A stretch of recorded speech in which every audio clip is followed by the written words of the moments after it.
అంటే పవన్ కళ్యాణ్ విమర్శించారు కనుక ఈరోజు నా మీద కక్ష సాధింపని చెప్తాడు ఆయన. ఆయన లాంటి వాళ్ళు 100 మంది 150 బోర్డు లింగాల్లో ప్రతి లింగం విమర్శించిందండి పవన్ కళ్యాణ్ గారిని. వీళ్ళందరి మీద కక్ష సాధించుకుంటూ పోతే 5 సంవత్సరాలు ఇచ్చిన హామీలు 6 అడుగు కూడా మేము ఏం చేయలేము ప్రజలకి, కాబట్టి వీళ్ళు అసలు మేము కన్సిడరే చేయట్లా.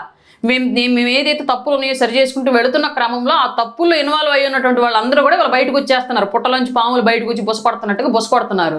కానీ వాళ్ళకి తెలియంది ఏంటంటే ఇట్లాంటి వానపాములు ఎన్నింటినో చూసి వచ్చారు కాబట్టి పవన్ కళ్యాణ్ గారు తీసి పక్కనేసి ఆయన పని ఆయన చేసుకుంటూ వెళ్ళిపోతున్నాడు. మేము ఏదైనా పొలిటికల్గా టార్గెట్ చేస్తామే తప్ప ఎవరినైనా సరే ప్రజల పాలన కోసం చేస్తున్నటువంటి ప్రతి అడుగులో తప్పు జరుగుతుంటే తప్పును సరిచేసే క్రమంలో వీళ్ళందరూ బయటకు వస్తున్నారు తప్ప వీళ్ళు ఎవరిని కారణం చేసే పరిస్థితి. వాళ్ళ పేరు నాని ఎవరండి? మొన్న వచ్చిన ఓటు పర్సెంటేజ్ ఎంత అండి వాళ్ళ అబ్బాయికి?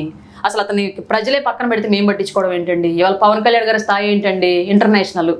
నేషనల్ ప్రధానమంత్రి గారు కూడా ఒక తుఫాన్ ఇతనని చెప్పేసి పొగిడించుకున్నటువంటి వ్యక్తి, ఇంటర్నేషనల్గా ఉన్నటువంటి సనాతన ధర్మాన్ని పాటించే హిందువులంతా కూడా ఒక ఐకాన్గా చూస్తున్నటువంటి వ్యక్తి, అంత మహోన్నతమైన వ్యక్తితో ఉన్నటువంటి వ్యక్తి ఇట్లా రేషన్ బియ్యం అమ్ముకున్నోడి గురించి ఆలోచిస్తారా?